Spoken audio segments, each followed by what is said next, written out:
दोबारा से अपने गांव में भी हुई होगी। ऐसे हमारे भैया बहन हैं, आप सभी को फिर से प्रणाम करती हूँ। यहाँ जितनी बहनें बैठी है सब लगभग बराबर उम्र की बैठी है, लगभग सभी युवा भाई बैठे हैं, बहनें बैठी है। वो भाइयों को आप लोगों ने सजा दी क्या? वो पीछे जाकर खड़े हैं।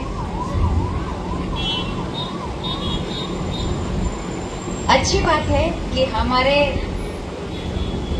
यहाँ महिलाओं को पहले माना जाता है, बहनों को पहले माना जाता है, तो भाइयों का भी कर्तव्य है कि वो आज कम जाके तो हमसे काम बोलेंगे कि आज कल फलाना काम करना है, आज ये करना है। लेकिन आपको इस विवाह के बंधन में बांधा है तो हमें बहुत सारी सावधानियां भी बरतनी चाहिए, बरतनी भी पड़ेगी, क्योंकि अब हम बड़े हो गए हैं। हम छोटे नहीं रहे, आप लोग छोटे नहीं हैं। आप इस लायक हो गए हो कि अब दोनों पति पत्नी को मिलकर काम करना है और जीवन में आगे बढ़ना है।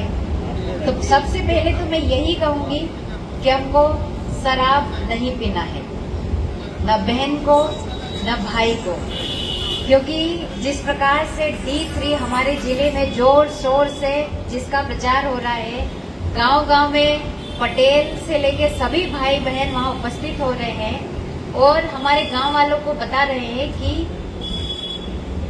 जितने भी हमारे गांव में जो बुराइयां हैं उनसे हम दूर हटे। तो हमको देखने भी मिल रहा है जब शादियां हो रही है तो डीजे 1 जा रहा है, शराब कम से कम जा रही है, तो अच्छा भी लग रहा है।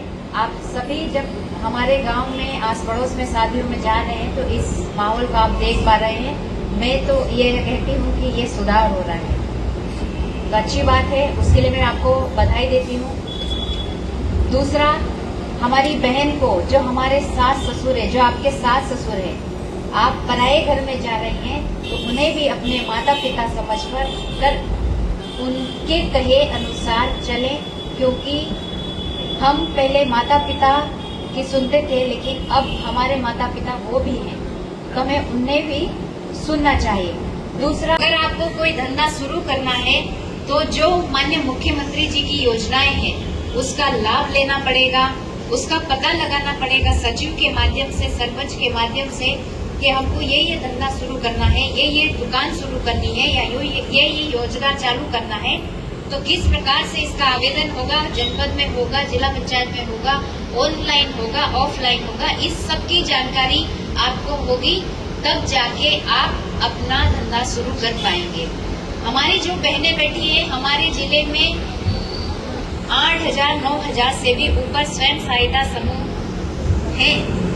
आप भी उस स्वयं सहायता समूह में जुड़े, उस स्वयं सहायता समूह के माध्यम से, बैंक के माध्यम से आप सहायता लें और आप भी छोटा मोटा कुछ भी काम शुरू कर सकती हैं, क्योंकि आपको भी कुछ न कुछ काम करना पड़ेगा।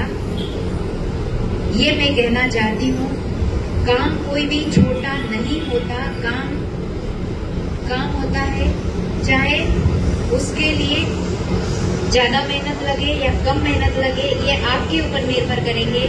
जितना आप, जिस प्रकार से हम मेहंदी का कोण लेते हैं ना बाजार में जाके, आजकल मेहंदी कोई नहीं खोलते ना, लेकिन आपने कभी ये सोचा कि वो मेहंदी का कोण आता कहाँ से है? क्या हम हमारे गांव में मेहंदी घोल कर जिस प्रकार से वो घोलते हैं और प्लास्टिक की पन्नी में लपेट के कोण बना के हम हमारे गांव में जो भी शादियां हो रही है, जो भी आयोजन हो रहे, क्या हम एक दुकान लगा के उसको नहीं बेच सकते? पहले उसको सीखना पड़ेगा।